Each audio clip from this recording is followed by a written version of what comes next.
오늘 우리에게 주신 하나님의 말씀은 구약성경 시편 42편 1절에서 5절까지의 말씀입니다. 구약성경 시편 42편 1절에서 5절까지의 말씀입니다.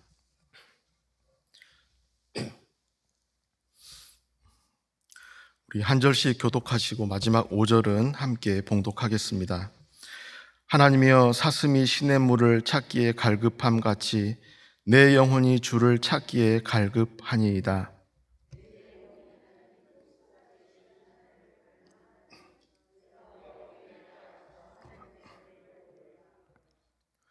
사람들이 종일 내게 하는 말이 내 하나님이 어디 있느뇨 하오니 내 눈물이 주야로 내 음식이 되었도다.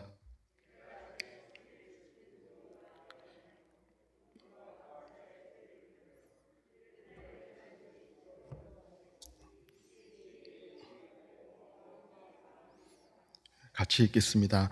내 영혼아, 내가 어찌하여 낙심하며 어찌하여 내 속에서 불안해하는가? 너는 하나님께 소망을 두라. 그가 나타나 도우심으로 말미암아 내가 여전히 찬송하리로다. 아멘. 미국의 어느 소년이 이 길에서 $5짜리 지폐를 주었다고 합니다. 그는 그것을 주고 나서 얼마나 기분이 좋았는지 행여나 또 이런 일이 있을까 하고 땅을 계속 쳐다보고 다녔다는 것입니다. 그런데 이것이 그만 그의 취미가 되고 습관이 되고 또 가장 중요한 일상이 되어버렸습니다. 그는 일생 동안 길에서 물건을 줍는데 심취해서 그가 주운 것을 합치면 단추가 29,519개, 머리핀이 54,172개, 그리고 수천 개의 동전과 그의 수많은 자질구레한 것들을 많이 주었다는 것입니다. 그런데 그는 그런 것들을 줍느라고 이 푸른 하늘이나 지상의 꽃과 새와 자연의 아름다움을 볼 기회를 잃고 살았습니다. 좋은 사람들을 만날 기회를 가지지 못했습니다. 결국 그 인생이 땅만 바라보는 그런 넉마주의 인생과 같이 되고 말았다는 것입니다. 성도 여러분, 오늘 우리는 무엇을 바라보며 무엇을 갈망하며 살아가고 있습니까?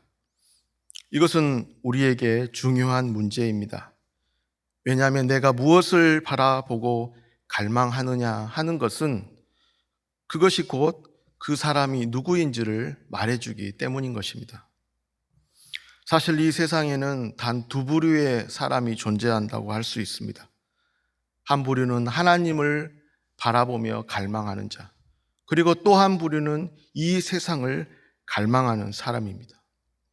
그 중간은 있을 수가 없는 것이죠. 내가 예수님을 믿고 거듭나서 하나님을 갈망하든지, 그래서 우리의 모든 삶을 성령께 전적으로 의탁하며 하나님 중심의 삶을 살아가든지, 아니면 내가 세상의 가치관과 나의 욕망에 이끌려서 소유 중심의 삶, 세상 중심의 삶을 살아가든지 우리는 둘 중에 하나인 것입니다. 우리가 잘 아는 이스라엘의 아합 왕은 이 나봇의 포도원을 보는 순간 거기에 마음이 빼앗겨서 나봇에게 그 포도원을 자신에게 팔 것을 제안하게 됩니다. 그런데 나봇이 아합 왕의 청을 거절했어요. 왜냐하면 이 포도원은 우리 조상 대대로 이어져 내려오는 가문의 기업이라고 하는 것이죠. 아합 왕은 나봇이 자신의 청을 거절하자 아합 왕이 여러분 어떻게 반응을 했습니까? 성경에 보면 열왕기상 21장 4절에 아합이 근심하고 답답하여 궁으로 돌아와서 침상에 누워 얼굴을 돌이키고 식사를 아니하니 그랬습니다. 여러분 생각해 보십시오. 모든 것을 다 소유한 이스라엘의 왕이 단지 그 포도원을 가질 수 없다는 이유로 식사를 하지 않고 침대에 누워서 끙끙 앓았다고 하는 것입니다. 무슨 나라가 적에게 넘어간 것도 아니고 큰 재난이나 기근이 닥친 것이 아니라 단지 그 포도원을 가질 수 없다는 그 이유로 식음을 전폐하고 끙끙 앓아 누워 있었다고 하는 것이죠. 한마디로 말하면 그것을 갈망한 것입니다. 하나님을 갈망하지 않는 영혼은 다른 무엇을 갈망할 수밖에 없는 것입니다. 자신의 공허한 마음을 채우기 위해서 다른 무엇을 갈망하게 되는 것이죠. 그것이 재물이든지 사람이든지 춤이든지 다른 무엇을 갈망하게 되는 것입니다. 오늘 시편 42편의 이 기자는 이렇게 고백하고 있습니다. 내 영혼이 하나님, 곧 살아계시는 하나님을 갈망하나니. 우리는 하나님을 갈망하든지 아니면 다른 무엇을 갈망하든지 둘 중에 하나인 것입니다. 하나님을 갈망하는 사람에게는 한 가지 특징이 있습니다. 그것은 어떠한 상황에 처하든지 하나님을 갈망한다고 하는 것이죠. 내가 좋을 때나 슬플 때나, 내가 성공할 때나 실패할 때나, 내가 건강할 때나 몸이 아플 때나 어떠한 상황에서든지 하나님을 갈망한다고 하는 것입니다. 다른 말로 하면 삶을 대하는 방식이 동일하다고 하는 것이죠. 환경에 따라서 좌우되는 것이 아니라 일관성을 가지고 있어요. 하지만 여러분, 그렇지 않은 사람들은 어떻습니까? 그들은 하나님을 갈망하는 것 같다가도 낙심이 되는 상황이 찾아오면 다시 옛날로 돌아가는 것이죠. 옛날 방식으로 돌아가고 마치 이스라엘 백성들이 애굽으로 돌아가려고 했던 것처럼 세상에서 만족을 찾고 세상의 방식으로 다시 돌아가려고 한다고 하는 것입니다. 그래서 예수님께서 씨 뿌리는 비유에서 이런 사람들에 대해서 말씀하셨어요. 돌밭에 뿌려진 씨앗은 기쁨으로 말씀을 받지만 환란이 왔을 때 어떻게 하는 것입니까? 믿음을 배반하는 자라고 하는 것입니다. 말씀을 받지 않은 게 아니에요. 말씀을 기쁨으로 받았어요. 말씀이 들려올 때에 감동도 하고 아멘도 하고 눈물도 흘리고 기쁨으로 받았지만 환란과 시련이 왔을 때에 믿음에서 떠났다고 하는 것입니다.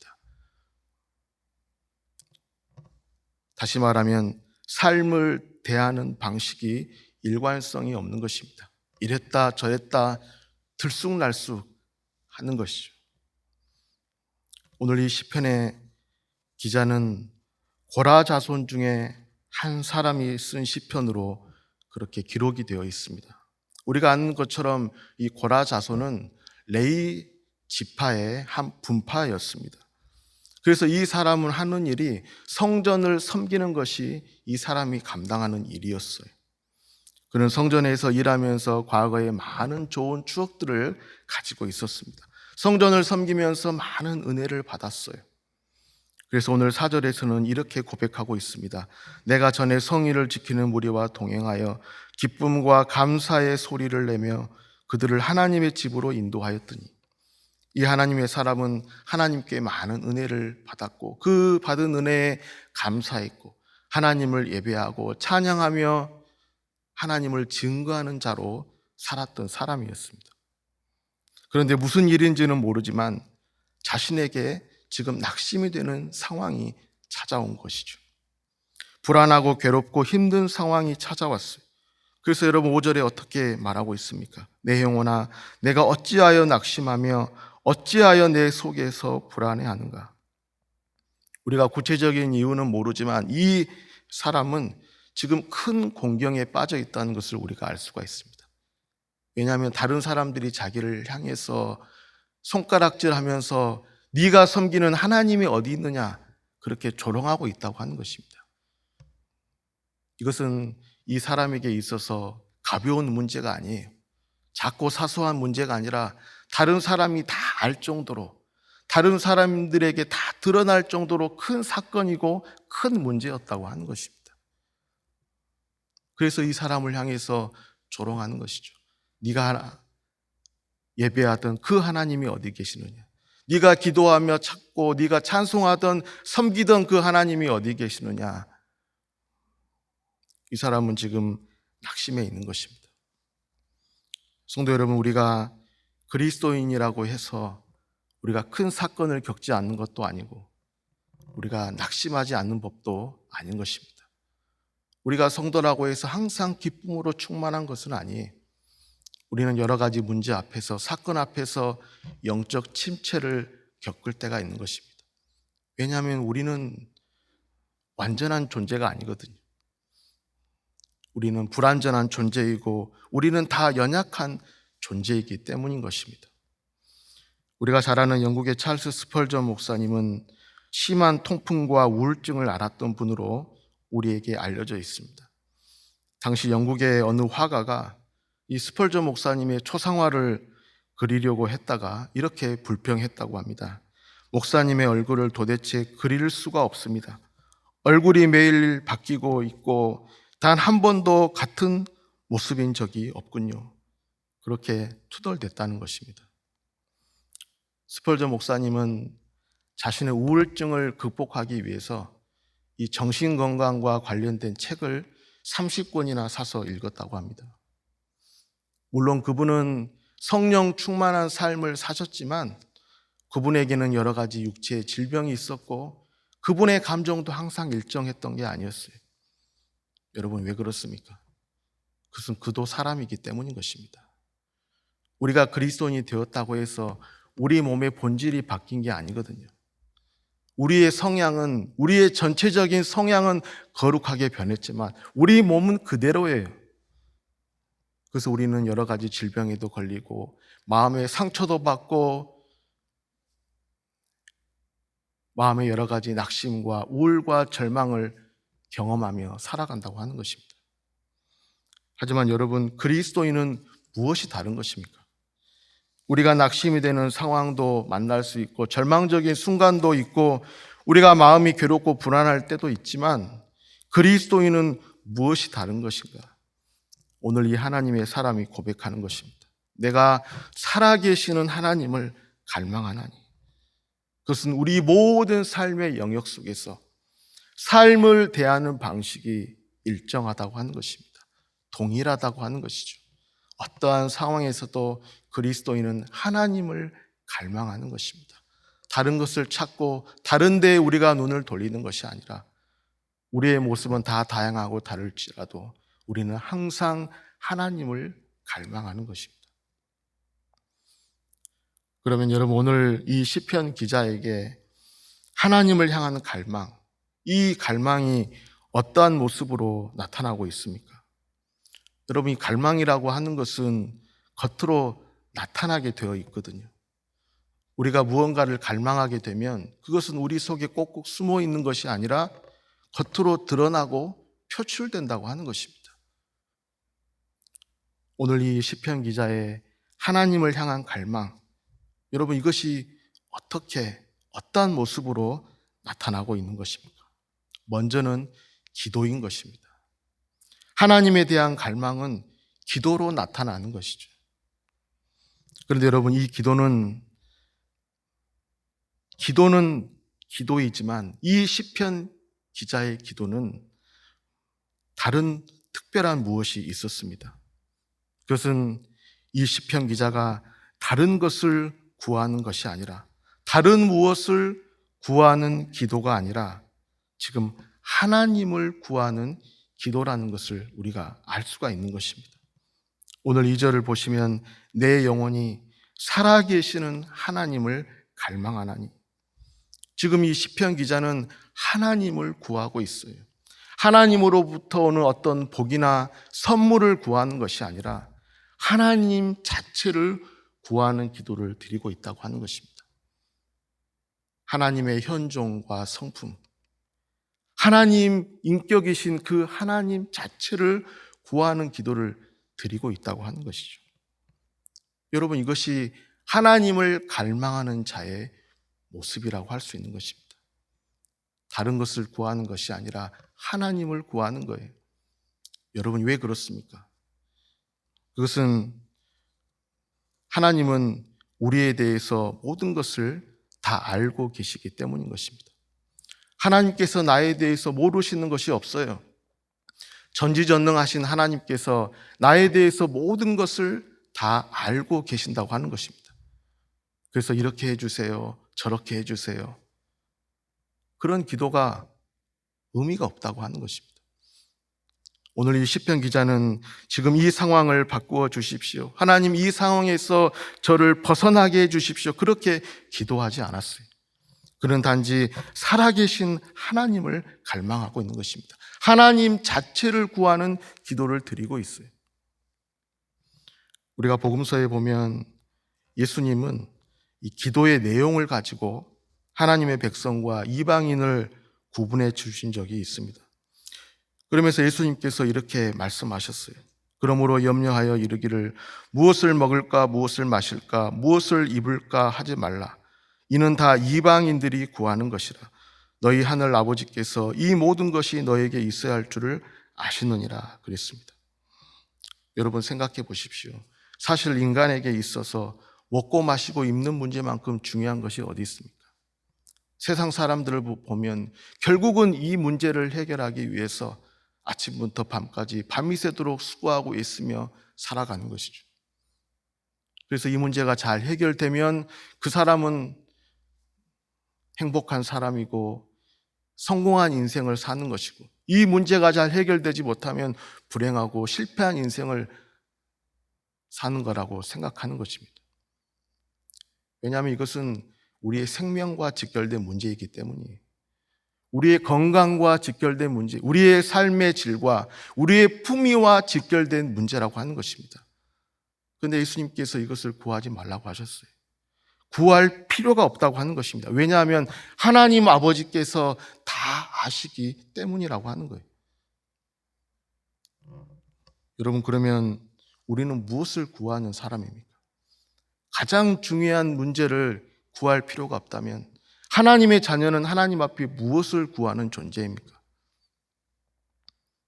그것은 하나님을 구하라고 하는 것입니다. 하나님 자체를 구하라고 하는 것이죠. 너희는 먼저 그의 나라와 그의 의를 구하라. 하나님을 구하고 하나님과의 바른 관계를 구하라고 하는 것입니다. 다시 말하면 너희가 하나님과 바른 관계 안에 있다면 지금 어떠한 상황에 처해 있든지 염려할 필요가 없다고 하는 것이죠. 왜냐하면 너희 하늘 아버지께서 너희에게 있어야 할 것을 다 아시기 때문이라고 하는 것입니다. 여러분, 오늘 시편 기자의 기도가 무슨 기도입니까? 하나님 이렇게 해주세요, 저렇게 해주세요, 그런 기도가 아니라 나는 살아계신 하나님을 갈망하나니, 하나님의 임재를 구하는 것이고 하나님의 뜻을 구하는 것이고 하나님의 다스림과 통치를 구하는 기도를 드리고 있는 것입니다. 하나님을 알지 못하는 사람들은 왜 그렇게 기도하냐고 물을지 몰라요. 기도는 당신이 원하는 것을 구하는 것이고 당신이 얻고자 하는 것을 하나님 앞에 구체적으로 기도하는 것이지 왜 그렇게 기도하는 거냐고 비난할지 모릅니다. 하지만 여러분, 이 하나님의 사람은 무엇을 구해야 할지 아는 사람이었어요. 하나님이 어떤 분이신지를 아는 사람이었습니다. 그래서 오늘 하나님 앞에 기도하는 것입니다. 나는 살아계신 하나님을 갈망합니다. 여러분, 이것이 하나님을 갈망하는 자에게 나타난 모습이고 하나님을 갈망하는 자가 드리는 기도라고 할 수 있는 것입니다. 그런가 하면 오늘 하나님을 향한 그의 갈망이 어떻게 나타나고 있습니까? 그것은 하나님에 대한 신뢰로 나타나고 있습니다. 하나님을 여러분 갈망하는 것은 하나님을 신뢰하기 때문이에요. 우리가 하나님을 신뢰하기 때문에 하나님을 갈망하는 것입니다. 그래서 오늘 시편 기자가 5절에 이렇게 고백하고 있어요. 그가 나타나 도우심으로 말미암아 내가 여전히 찬송하리로다. 내가 여전히 찬송하리로다. 여러분, 이게 무슨 말입니까? 하나님은 여전히 내가 신뢰할 분이라고 하는 것이죠. 내가 지금 어떠한 상황에 있든지 나의 상황과 상관없이, 내가 처한 상태와 상관없이, 내가 처한 환경과 상관없이 하나님은 여전히 신뢰할 분이십니다. 이것을 고백하고 있는 거예요. 한마디로 하나님에 대한 바른 지식을 가지고 있는 것입니다. 하나님은 내가 어떠한 상황에 처해 있든지 간에 하나님은 내가 신뢰할 분입니다. 바른 지식을 가지고 있어요. 바른 신학을 가지고 있는 것입니다.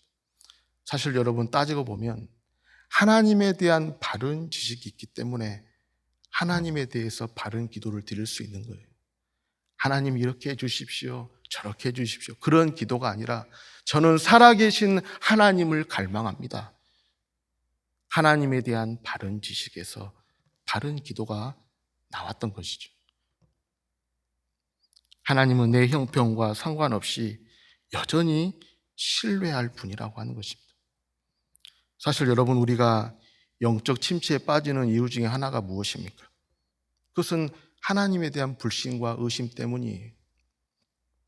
우리가 하나님을 끝까지 신뢰하지 못하는 것입니다. 예전에는 하나님께서 나를 사랑하시는 것 같았는데, 예전에는 하나님께서 나의 기도를 들으시는 것 같았는데, 예전에는 하나님께서 인자하시고 자상하시고 좋으신 하나님이신 것 같았는데 지금은 그렇지 않은 것 같다고 하는 것입니다. 그래서 하나님을 의심하고 불신하고 하나님에 대한 감사와 기쁨을 다 잃어버린 것이죠. 물론 여러분, 우리가 죄 가운데 있을 때 하나님은 당연히 우리를 징계하시고 책망하실 때가 있는 것입니다. 하지만 여러분, 그것은 하나님께서 변하셨기 때문이 아니에요. 그건 하나님께 문제가 있는 것이 아니에요. 나에게 문제가 있는 것이지 하나님께서 실수하신 게 아니라고 하는 것입니다. 여러분, 하나님은 어제나 오늘이나 영원토록 동일하신 분이 하나님이신 것입니다. 하나님은 택한 자녀들을 끝까지 사랑하시고 지키시고 보호하시고 인도하시는 분이 하나님이세요. 여러분, 이스라엘 백성이 광야에서 하나님을 불평하고 원망했던 이유가 무엇입니까? 그것은 따지고 보면 하나님에 대한 바른 지식이 없었습니다. 하나님에 대한 바른 지식이 결여되었어요. 그래서 하나님을 끝까지 신뢰하지 못했다고 하는 것입니다. 그들이 애굽에서 나올 때만 해도 하나님을 신뢰해서 모세를 따라서 나왔을지 몰라요. 하지만 그들이 홍해 앞에 이르렀을 때 그들이 하나님을 신뢰하지 못했어요. 그들이 광야에 들어섰을 때 하나님을 신뢰하지 못했어요. 적들이 그들을 쳐들어왔을 때 그들이 하나님을 신뢰하지 못했다고 하는 것입니다. 사실 여러분, 하나님은 애굽에서만 신뢰해야 될 분이 아니거든요. 하나님은 우리가 애굽에서도 신뢰해야 되지만 홍해 앞에서도 우리가 신뢰해야 될 분이고, 우리가 광야에서도 신뢰해야 될 분이고, 밤에도 낮에도 우리가 낙심과 절망하는 순간에도, 성공할 때에도 실패할 때에도, 어떠한 순간에서든지 하나님은 우리가 신뢰해야 될 분이라고 하는 것입니다. 여러분, 오늘 시편의 기자를 보십시오. 사실 오늘 이 시편의 기자는 하나님을 찬송할 만한 상황이 아니었거든요. 지금 사람들이 자신을 향해서 다 손가락질하며 조롱하고 비난하고 있어요. 당신이 섬기던 하나님이 어디 있느냐고 조롱하고 있는 것입니다. 하지만 이 시편 기자가 나는 여전히 하나님을 찬송하리로다. 하나님은 여전히 신뢰할 만한 분이시고 하나님은 여전히 나의 찬송을 받기에 합당하신 분이라고 하는 것입니다. 여러분, 하나님을 갈망하는 것은 하나님을 신뢰하는 것으로 나타나는 것입니다. 무엇보다 하나님을 향한 갈망은 하나님을 향한 소망으로 나타나고 있어요. 하나님을 여러분, 우리가 갈망하는 것은 하나님을 소망하기 때문인 것입니다. 하나님만을 소망하기 때문에 하나님을 갈망하는 거예요. 그래서 오늘 5절을 보시면 너는 하나님께 소망을 두라. 자기 자신에게 지금 선포하고 있는 것입니다. 너는 하나님께 소망을 두라. 사실 여러분, 모든 사람들은 자기 자신에게 항상 선포하며 살아가는 것입니다. 그것이 긍정적이든 부정적이든 항상 자신에게 선포하며 살아가요. 그런데 여러분, 오늘 이 시편 기자의 선포는 어떤 선포입니까? 너는 하나님께 소망을 두라. 이것은 철저한 자기 인식에서 우러나오는 선포라는 것을 우리가 알 수가 있습니다. 한마디로 말하면 나에게는 소망이 없다고 하는 것입니다. 나에게는 아무런 소망이 없어요. 나에게는 나를 구원할 만한, 전혀 기대할 만한 소망이 없어요. 나는 구제불능의 죄인이고, 나는 내 자신을 구원할 만한 능력도 없고, 깨끗함도 없고, 정결함도 없고, 의로움도 없다고 하는 것입니다. 그러므로 너는 하나님께 소망을 두라. 철저한 자기 인식에서 우러나오는 선포라는 것을 우리가 알 수가 있는 것입니다. 여러분, 그런 면에서 보면 세상 사람들은 어떻습니까? 나는 특별한 사람입니다. 나는 세상에서 하나밖에 없는 특별한 존재입니다. 나는 사랑받기 위해 태어난 사람입니다. 나는 성공할 것입니다. 잘 될 것입니다. 부자가 될 것입니다. 건강해질 것입니다. 여러분, 이것은 성경이 우리에게 계시하고 있는 그런 인간의 본질적 상태하고는 상관이 없는 선포인 것입니다. 이것은 그냥 자기의 희망사항이고, 자기 최면이고, 자기 소망이고, 자기의 바람일 뿐인 것이죠. 여러분, 오늘 시편 기자는 자기 자신을 부정적으로 보고 있어요. 나는 아니라고 하는 것입니다. 나에게는 아무것도 없어요. 나에게는 아무런 소망이 없습니다. 나에게는 모든 것이 불완전하고 불안하고 나는 결핍되어 있는 존재입니다. 이 세상에도 소망이 없습니다. 그러므로 나는 하나님께 소망을 둘 것입니다. 자기 자신에게 선포하고 있는 것이죠. 너는 하나님께 소망을 두라. 여러분, 이것이 바로 하나님을 갈망하는 자에게서 나타나는 모습인 것입니다. 성도 여러분, 예수님의 십자가를 생각해 보십시오. 십자가를 바라볼 때 우리는 무엇을 느끼는 것입니까? 예수님께서 왜, 무슨 이유로 이 세상에 오신 것입니까? 그것은 나에게 소망이 없기 때문이에요. 나를 구원할 만한 소망이 전혀 없어요. 나를 구원할 만한 능력이 나에게 조금이라도 있었다면 예수님께서 이 세상에 오실 필요가 없는 것이죠. 더 나아가 이 세상에 소망이 없기 때문인 것입니다. 이 세상에 나의 문제를 해결할 만한 소망이 없어요.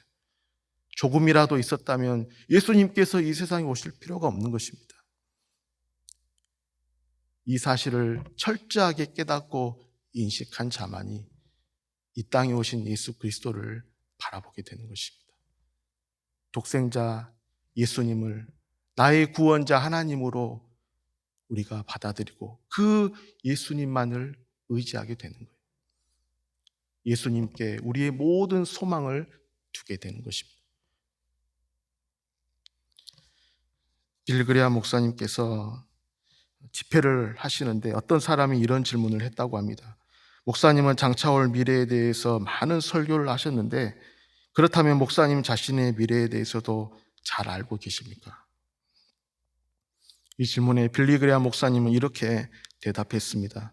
나는 나의 미래를 전혀 알지 못합니다. 그러나 제가 한 가지 아는 것이 있습니다. 제가 잘 알고 있는 한 가지는 바로 나의 미래를 누가 붙들고 계시는가 하는 것입니다. 성도 여러분, 모든 인간은 어떤 존재입니까? 모든 인류는 지금 하나님 앞에 어떤 상태에 있는 것입니까? 그것은 우리는 다 죄인이고 우리는 우리의 한 치 앞의 미래도 내다볼 수 없는 그런 한계를 지닌 불완전한 존재라는 사실인 것입니다. 그래서 이 사실을 깨달은 그리스도인은 항상 살아계신 하나님을 갈망할 수밖에 없는 것입니다. 그 하나님을, 그 살아계신 하나님을 구하며 그 살아계신 하나님을 신뢰하며 소망하며 하나님과의 관계를 바르게 하며 살아가는 존재인 것입니다. 오늘 시편 기자는 우리에게 이렇게 고백하고 있습니다. 내가 살아계시는 하나님을 갈망하나니. 여러분, 이 하나님을 향한 갈망 속에 이 세상을 살아가는 성도의 참된 평안과 안식과 기쁨이 여기에 있는 것입니다. 함께 기도하겠습니다. 하늘에 계신 우리 아버지여, 이름이 거룩히 여김을 받으시오며 나라의 임하옵시며 뜻이 하늘에서 이룬 것 같이 땅에서도 이루어지이다. 오늘날 우리에게 일용할 양식을 주옵시고 우리가 우리에게 죄 지은 자를 사하여 준 것 같이 우리 죄를 사하여 주옵시고 우리를 시험에 들게 하지 마옵시고 다만 악에서 구하옵소서. 대개 나라와 권세와 영광이 아버지께 영원히 있사옵나이다. 아멘.